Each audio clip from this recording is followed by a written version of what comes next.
All right, let's talk about something that if you've ever coded in Go, I bet has made you pull your hair out at least once. You've got this piece of code to time a function. You know it takes a while to run, you can see it happening, but your log spits out 0 seconds. It's maddening. Well, today we're going to get to the bottom of exactly why that happens. It really all boils down to this one simple but incredibly frustrating question. You've used defer, thinking you've told Go, hey, run this log statement for me at the very end. But instead, it seems to be giving you information from an alternate reality. And no, it's not a bug in the time package. It's a super important concept in how Go actually thinks. And this is usually how the story begins, right? You're just like Ethan here, a developer trying to do a totally normal thing, figure out how long a function takes. You see the log, you see the function chugging away, and the two just do not add up. It's the kind of thing that makes you wonder if you've found a fundamental bug in the language itself.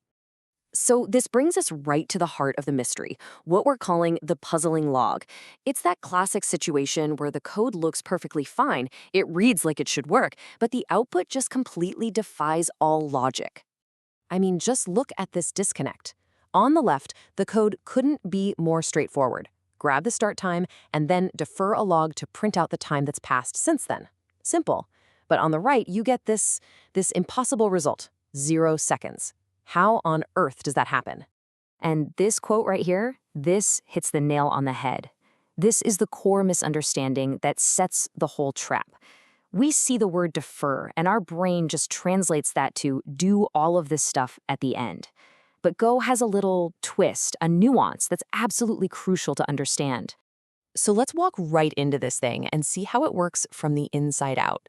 We're calling it the evaluation trap.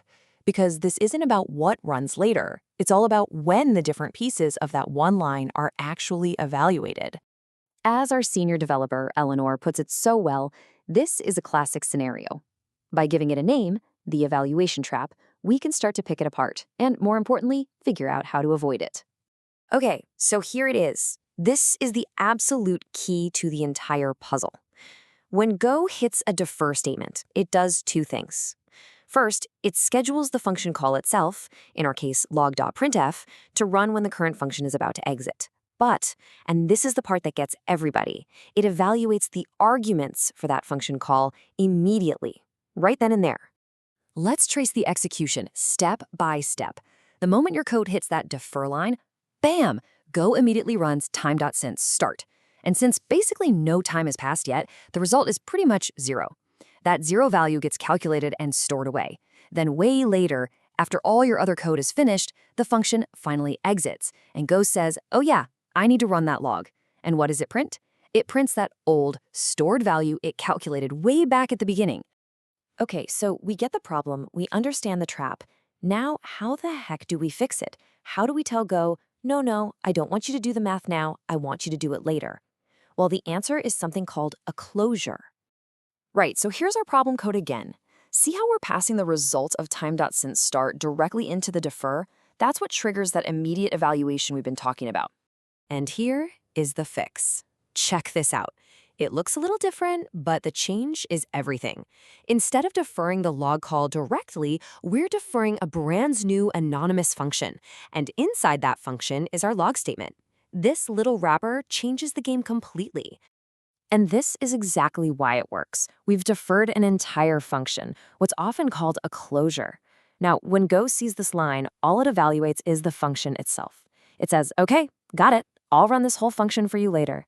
It doesn't peek inside to see what it does. That means our time.since start call is safely tucked away, and it won't be run until the very end, which is exactly what we wanted all along.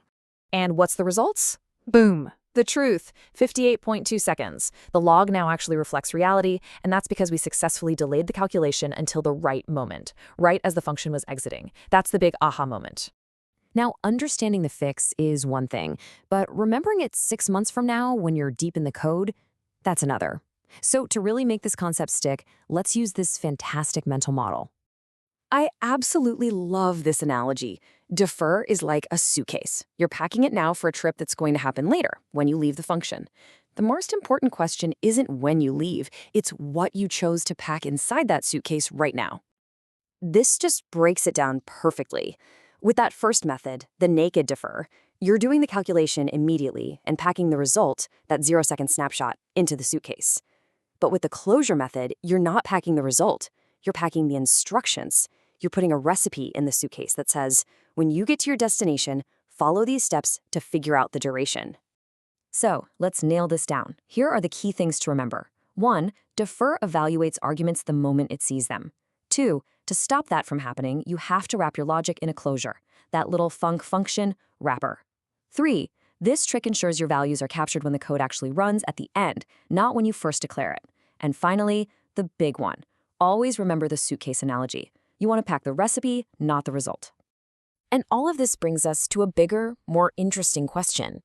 We've just untangled one very common and specific trop in Go, but it makes you think, doesn't it? What other parts of our code in any language look perfectly fine on the surface, but are actually hiding a deeper, counterintuitive truth just waiting to be discovered?